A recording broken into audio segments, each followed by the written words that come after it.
It's another episode of Illiterate. Welcome, ladies and gentlemen. My name is Evan. My name is Taylor. I read a book. I watched a movie this week. We are covering The Joker.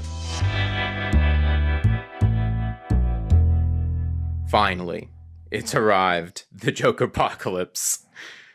Evan was ready for it. The controversy, the conspiracy. We're covering it all. We're covering a wide-ranging, vast of and the literary material. basis. Yeah. How this was a character that was written down for many, many moons before it became this book. Many iterations. Many people have played the Joker. I have the exact real number. Events inspired. Apparently, Yeah. My God. So there are over 250 works, TVs, movies, Whoa. video games, comics, books that feature this character as the subject. In the late 2000s, there was a book called The Joker, A Serious Study of the Clown Prince of Crime, which was this professor, and it was the first academic book on a supervillain. Oh. And just to get the mind wheeling for our listeners, he said at the start of this book, the Joker is the only comic book villain that he's seen on merchandise for children, which strikes him as odd since the Joker is supposed to be a mass murderer. No one dresses their baby in Satan socks, but he's seen infants wearing Joker socks. That is, it's not like we're putting, Charlie Manson on our infants. And a creepy clown painted makeup Murderer. is action figures. Who knows? Well, we'll find out today, won't we? Yeah. And so the book that I read that mostly the movie that just came out is based off of is called Batman: The Killing Joke. And it was a one-shot, which means it was just a small 45-page thing, not related to the Batman comics at large. Written by Alan Moore, which, if you know of Watchmen fame, in '85, we did an episode on Watchmen, which was episode 6. So go back and listen to that if you're interested in the start of dark superhero stuff. And the Watchmen series comes out this month. Yeah, the the 20th. On the 20th. Yeah, so in a couple weeks. I can't wait. Yeah. So the Killing Joke came out in '88, and Watchmen came out in '85. But if you remember from our Alan Moore stuff, he's not into mainstream comics. Not at all. So what is he doing writing a Batman story? Well, giving it some depth, baby. He didn't want to do it. Give it the texture, sizzle it up. It was this artist, Brian Bolland. It was his idea. And Brian Bolland was like, yeah, Alan Moore's doing the Killing Joke as a favor to me. He doesn't want to do this, but we're going to do it. I like this idea. Got him. Yeah. So it's loosely adapted. Joker had been in comics for a while. There's a 1951 story called The Man Behind the Red Hood, where they give a little bit of the tease of the origin of the Joker. Oh, really? But they never really talked about who this character is, which is weird for comic books to not have, well, this is how this person came to be. Every character has, how did they get the way they were? Right, that's a character. Mm-hmm. Which is why it's also controversial with this movie that just came out and why it took so long, because people are like, we don't want to give that part. That's what makes this character interesting, is he makes up every single time, and that's what they showed in The Dark Knight with the Heath Ledger version. Right. He tells his story 7 different ways to people about why he's doing what he's doing. And I like it, thinking about it as an entity, like the idea, the character morphs different versions of it. I mean, different canons, different timelines, different iterations. I love it. Yeah. I'm into that kind of vibe right now of pick your poison kind of deal. Of just like, well, what version are you into? What version are you into? I'm opened up right now. I'm like, share me your passions. Share me what are you? What gets your blood pumping? Yeah. So that is so easy to do with art, and then obviously now with the Joker, I'm like, yeah, I want to see a different version of this. And what do you most of got the to time, say? How could you do with it? It's related to, as we see with this, cultural problems or societal mores or things that the artist is personally reckoning with. They might make an entirely different story once they become a father or mother and have children. Right. It's a totally different, and that's interesting in and of itself. So this Killing Joke came out in '88. The premise is he's like this failed family man, and the big phrase is that he has one bad day. So he's a failed comedian. He's trying to be a comedian. He has a pregnant wife, and he's going to do this thing for this mob boss to get some more money. But then he's told that his wife died in an accident, but the mob boss is still like, well, you still have to do this. But it doesn't matter anymore, because the reason I was doing it is for my family, and now they're just dead. Yeah. But he's like, no, you still have to do this. So then he dons this thing, the Red Hood, which is a larger character in the Batman comics, who just represents the mob, and they just get any random dude off the street who's willing to do stuff for money to wear this. But it looks like the Red Hood is the guy running everything. And so then Batman encounters him. He jumps into the vat of crazy chemicals in this chemical factory that he used to work at. Yeah. And this is also the origin of Barbara Gordon becoming paralyzed, who is Batgirl. So it's really shocking because halfway through the comic, Joker, you realize that he's escaped from Arkham Asylum, and he comes up, and Barbara Gordon and Jim Gordon are just having a conversation. The knock on the door, she opens it up. It's like, oh, that's Luann from my yoga class. He's just there with a gun, shoots her in the spine. Because Joker's whole thing in The Killing Joke is to try and prove that anybody can go insane. And so he's trying to make Commissioner Gordon go insane through doing this heinous act to him and his family. Oh, wow. Which this is the first instance of that, and that kind of became canon and affected the other comics where Barbara Gordon is paralyzed. And there is this beautiful, ambiguous ending that happens where Batman confronts the Joker. He's like, you didn't win. Commissioner Gordon's fine. He'll get through it. He wanted me to come to get you. It's like, we could end this now. At some point, one of us is going to die. Let's just stop this. Like, Batman tries to rationalize with the Joker, and he has a moment of lucidity. He's like, maybe, no, it's too late. This reminds me of a joke. And the Joker tells this joke. There's these two guys who are trying to escape from an insane asylum, and the one guy jumps across to the other, but the other guy can't make it. And so he says, hey, I'll just shine my flashlight across the way, and you can walk across the beam to get to me. And the guy's like, no, I don't trust you, because once I'm halfway across, you'll just turn the light off. Which is an entire metaphor for what Batman is trying to do with the Joker to get him across and who trusts who. And so then Batman thinks it's funny, and they both laugh, and the laughter trails off as the police sirens come on. And the reason it's ambiguous because there's one frame that's in shadow, and it looks like Batman has grabbed Joker by the neck and is choking him, or he could just be holding him on the shoulder. And then Joker's laughter trails off, but Batman's doesn't.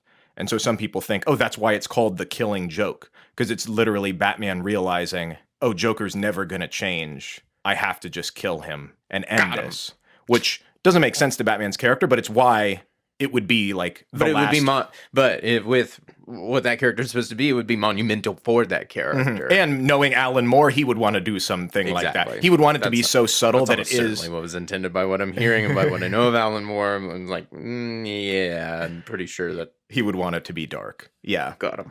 But it is ambiguous. Batman ultimately having to come to the realization of like, he's taken away my choice. And I realize that maybe this is what has to be done. And I mean, it does change Batman from being a hero in the sense that we understand him to never kill anybody. Yeah.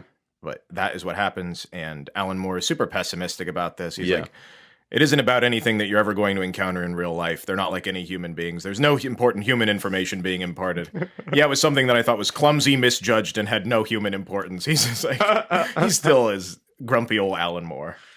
Cool. Well, yeah.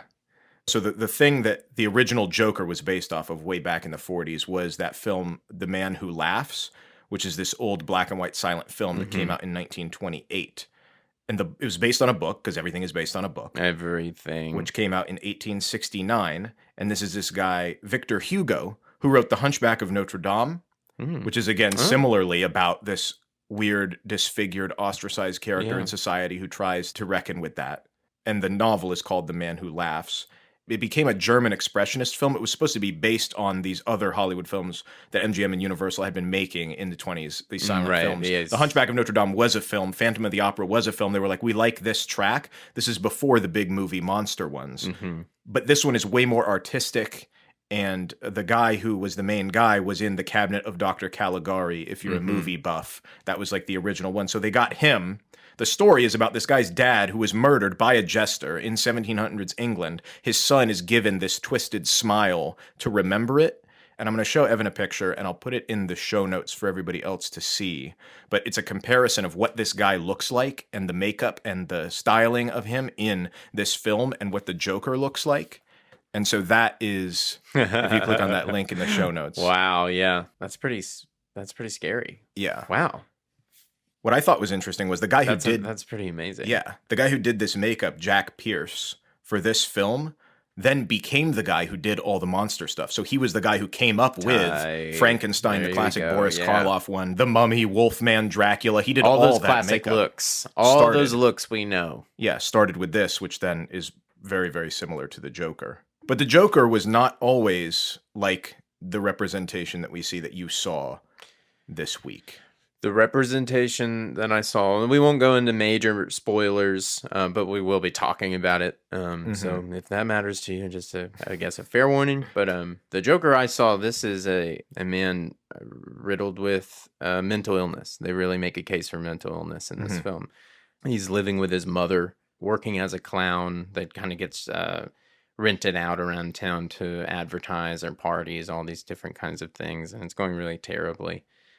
He's getting beat up like all the time, and he kind of has these daydreams. He sees on TV that there's this late night host that he looks up to kind of as a father figure. So similar to The Killing Joke in that he's trying to be a comedian or trying to have this. And he kind of gets inspired there, and he tries to do a little bit of stand-up. And I've seen acts like this before, actually. I have a friend of mine who's a big cinephile who'd shown me a legitimate comedy act where the guy goes up to be as awkward as possible. It's just his counter comedy club, as the avant-garde comedy, except it's played here as this guy genuinely has a ton of social anxiety and some disconnects that people are perceiving as an act. Right. Some people start to join in like oh, I see what he's doing. This is good.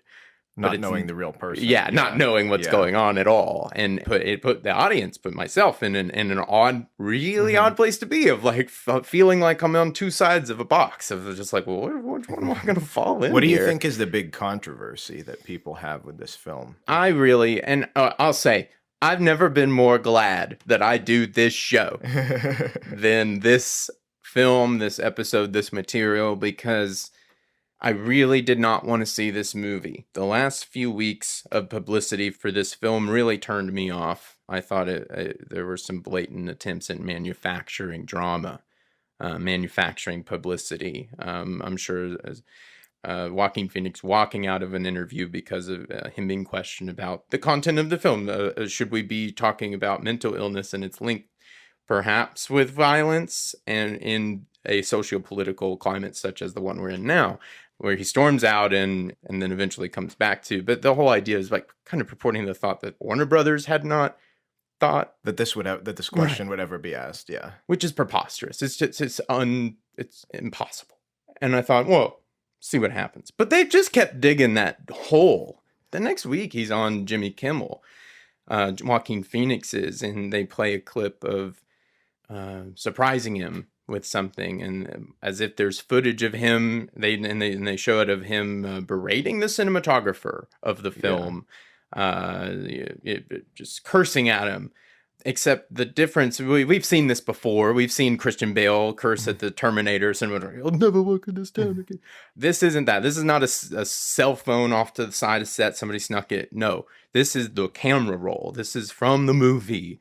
That Jimmy Kimmel, it's late night nonsense. It's late night. This is late night nonsense. Except nobody's saying it's nonsense. Everybody is playing it straight nose to the wire. Yeah. I'm like, what is the upshot here? What is the point? Because is the from your perspective, is the movie already controversial enough?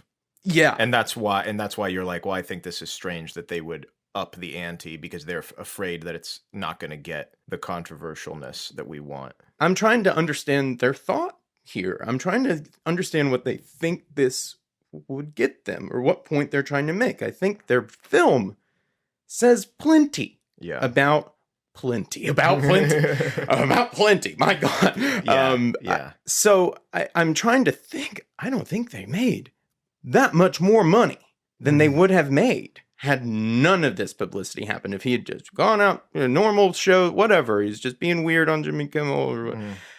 If it had all just went normal and the film had just come out, the film is controversial enough and it's going to a wide enough audience. Yeah. This is like not some niche little art film. I mean, it is surprisingly kind of an art film.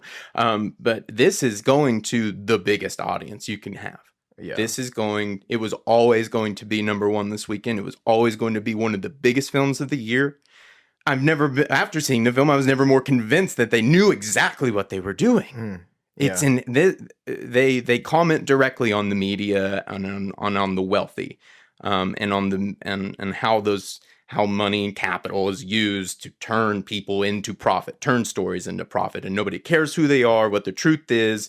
Money in front of eyes, go. Yeah.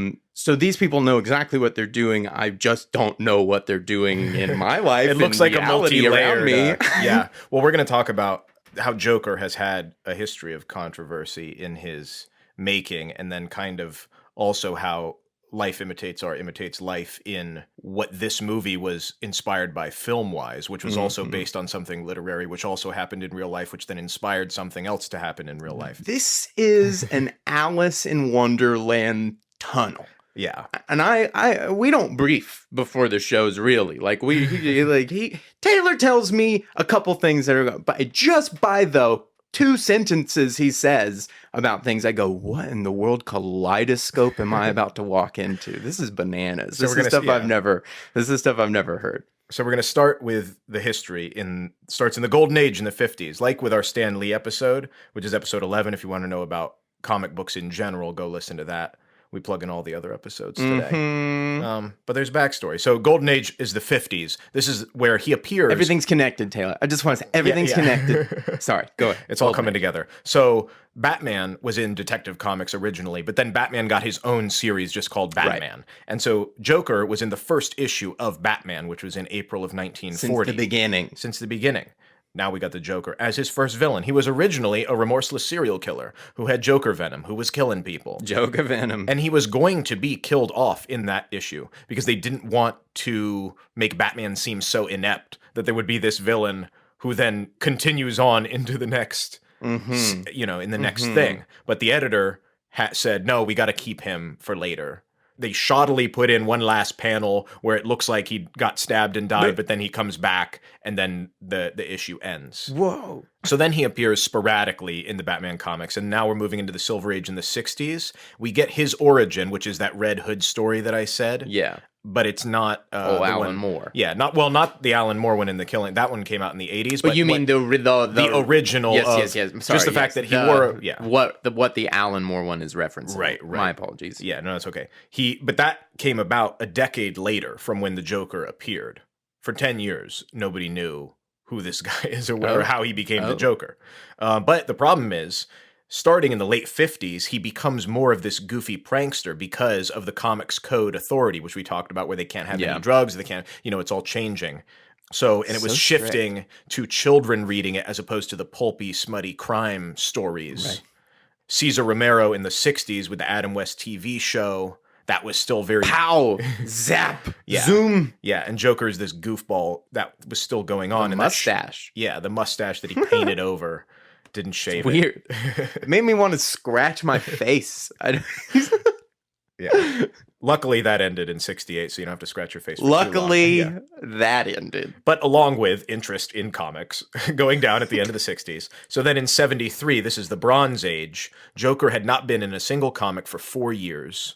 Wow. And this guy, Dennis O'Neil, reintroduces him as this homicidal maniac in Batman number 251. This is where he also introduces, this is the first moment that Arkham Asylum is introduced, or Arkham Hospital. Okay, so Arkham Asylum and Joker are inherently linked. Yeah. Wow. And that is what happens there. In the 70s, this is the Bronze Age, where they're experimenting more with the character. Joker had his own comic book line just called The Joker, where they never bring in the Batman, and it's just about him dealing with other criminals and characters. So he's kind of this weird anti-hero where he is the biggest villain of the group, but there's other stuff going on. And that helps develop his character, and they do some other one-shot stuff. But they're really playing around with characters in the 70s. Then we go into the 80s. Psychedelic. Yeah. And everything's tripping out. We go into the Dark Age, which is the 80s. In the 80s and 90s. This is where we have The Dark Knight Returns, which came out in 1986. Batman is an older, retired hero. Then we have 88 and 89. As we said, The Killing Joke came out in 88. There is this story called A Death in the Family, which was very, very strange to me. It's about Jason Todd, who was Robin at the time, and the character was growing uninteresting to people. Not that Robin. No. This Robin. This Robin. Because the other Robin had become Nightwing. He was uninteresting. He was whiny. Readers didn't like him. So they did this bizarre thing for the time where you could call a 900 number for 36 hours to vote for his fate. Was he going to live or was he I wish somebody die? would do that for me. In real life? Y'all vote. Y'all call in 111 illiterate. Should Evan eat today? Should Evan not eat today? Yeah. I'm going to see. I wish everything chance. was decided by vote on text message. And weird because it was in the 80s, so they just had to see it on the back of the comic book and then vote at this bizarre time in the week. It was over 10,000 votes. There was a 72 vote margin, very small, that Robin should die. So like, well, we got to kill him in the next episode. Oh, just eked out a death there. Just and in a weird turn of events, Robin is looking, and this ties into political controversy at the time of the 80s. Robin is looking for his real mother in the Middle East, and Joker is out there trying to sell a nuclear weapon to Iran. Casual. Joker crowbars and kills Robin, explodes him, Jason Todd, in a warehouse thing. And so Batman and everybody's coming after him. Joker gives them a strange address, which they realize is the headquarters to the UN. Joker is given a position by the Iranian government, by the Ayatollah Khomeini, as the UN diplomatic representative to Iran. This is... He is in a traditional headdress in the UN. Now, and because this of that, is a costume, ladies and gentlemen, for Halloween. If you're having it's trouble culturally thinking insensitive, of, nobody will know this. Nobody. This is pure genius. But it's also culturally insensitive. Good Lord. But he is given, the whole thing about this is he's given diplomatic immunity, so they can't do anything to him. Superman even shows up and is like, we got to go after him. Then he tries to explode the UN headquarters, and then he leaves laughing, etc., etc. But it was strange that he would be incorporated into the political situation of the time with Iran and the Middle East. That's and bizarre. US Everything relations. about that is bizarre, and cartoonish. Thank God it is a cartoon, basically. Yeah, but like we said, this is all what's going on in the 80s, and then the Batman film comes out in 89. 89, baby. Tim Burton. Old Michael Keaton, Jack Nicholson. Yeah. Jack Nicholson. Yeah, we might think it's too goofy, but for the time, it was too dark. Yeah, it was dark. People criticized it greatly. They doubled down on the sequel, too. They went darker with the Penguin. I was scared of the Penguin. So dark, they scared. didn't get it, though. Yeah. So then in 92, we have the animated series with Mark Hamill as the Joker. He's also the Joker. It was Nicholson and Hamill that were the big ones. And he's a good mix of being goofy and also being homicidal in a way and scary. This is, I didn't know this, my brother told me this, that the animated series was when Harley Quinn got introduced. Really? That's the origin? Yeah. Whoa, really? It came out in the, she was an original character in the show. Oh, I didn't know that. Oh, interesting. And then so now, we won't be doing a Harley Quinn episode for that godforsaken movie when that comes out. Right. But she is huge. The CCO, Jim Lee of DC Comics, refers to Harley Quinn as the fourth pillar in their publishing line right now. So it goes Superman, Batman, Wonder Woman, and then Harley Quinn. The 2016 relaunch of her comic was the best-selling of the year, one of the best-selling of the year for comic books. Blasting through this. So she got a ton of popularity. And then, of course, we have the Nolan films that came out in 2008. I was on that train. Dark Knight was the highest-grossing film of that year. Dark Knight? It was the first acting Oscar for a superhero film. The Joker got an Oscar. Yeah. But he has changed over time as well. Unlike other characters who need to have versions that make sense for them, he's able to ignore them and he thrives. The reason his character is so... That's it. Yeah, it's part of it. Is so movable in culture is because you can make how he came to be relevant. That's only adding depth to it. That's only adding dimensions to it. Yeah, and that's what we've seen with this film now. You can just make up an entire story that has nothing to do with any of the comic books, and it still fits in. Yep, he's just a clown living with his mom who thinks he wants to try something, and then over the course of it realizes that he just doesn't like people at all. People are mean. Yeah, and then it's off from there. The thing that Evan was teasing before is the influence of the film that is specifically referenced as Taxi Driver. Yes. This is what the director has stated is... Taxi Driver is a classic directed by Martin Scorsese from 1976, correct? Yes. Yeah, big influence on this. Massive, I would say. Some people are like giving like as if Joker doesn't have any kind of no. Joker, they did their own work. It was a nice start for the thought here. I mean, I would have never thought really do that, but I mean, man, Todd Phillips really had the right idea here. To base it off of a movie that is, but the movie is if you take Travis Bickle in Taxi Driver, and you take his plight, if you give him some iconography, if you give him a big character stat, that's just an origin for some big look. And that's all Todd Phillips thought sitting in his room one night drinking whiskey. He just went, this is good. This could be great. Yeah. I mean, that's honestly, I think, where a lot of this started is like, oh man, that would serve as the blueprint for an incredible origin story. Yeah. And so, of course, Taxi Driver is based on something else. And it is based on this something... is what I want to know about. Literary. This is hot takes right here. This is hot. So, Taxi Driver is based on a real situation. There was this guy, Arthur Bremer, who was this crazy person, who shot... his name is Arthur in Joker. Interesting. His name is Arthur. At all. So this guy, Arthur Bremer, shot this presidential hopeful, George Wallace, in 1972.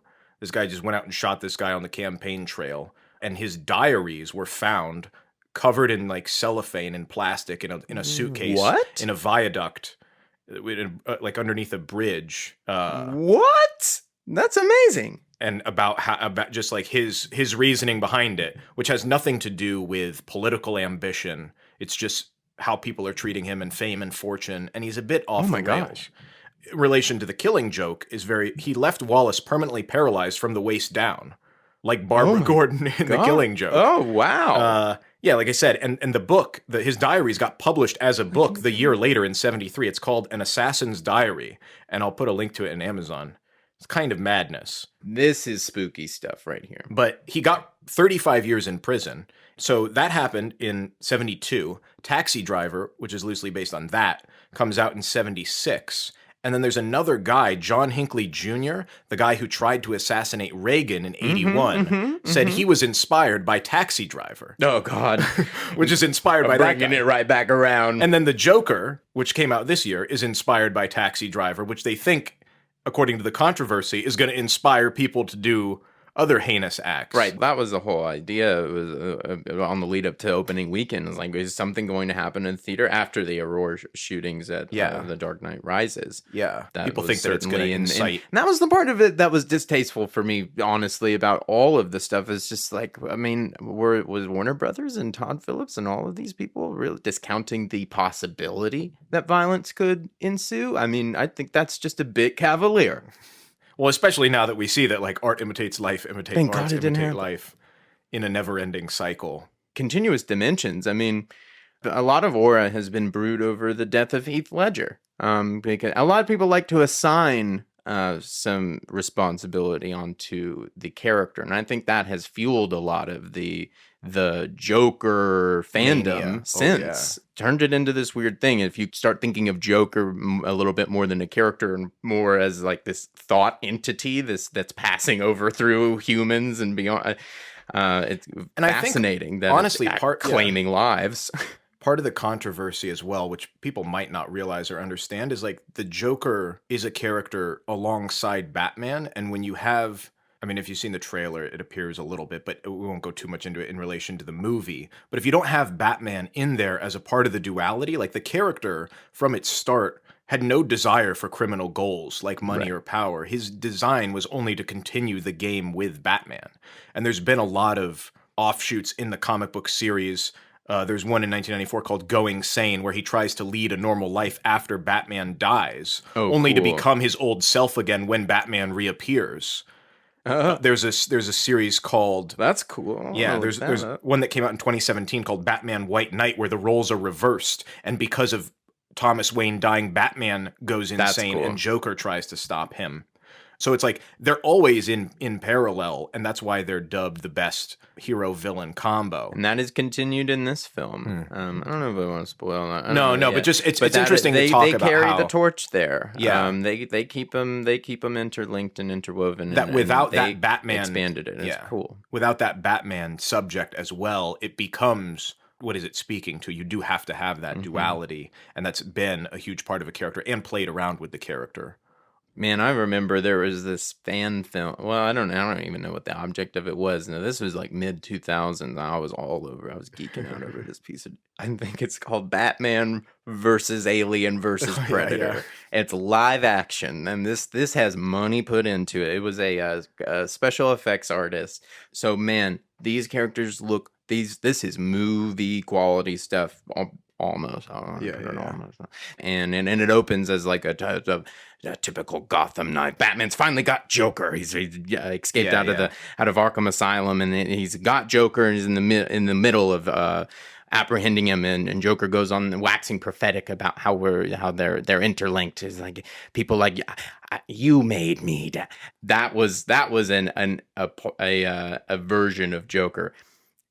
He ends up getting snatched away by an alien, and all chaos ensues when a predator shows up. Y'all got to go check that out. It's really, really, really amazing. I'm sure it's readily available on YouTube, but it's amazing in how many different forms and iterations this thing can pop up, and what it can be mashed with, and how even in the shortest of interactions, they are still fighting about being interlinked and being interwoven, being connected forever and always. Mm-hmm. And dare I mention, since he comes up always, Shakespeare, who has a character here he is. in Othello called Iago, who is a villain who just wants to destroy something beautiful, which is Othello.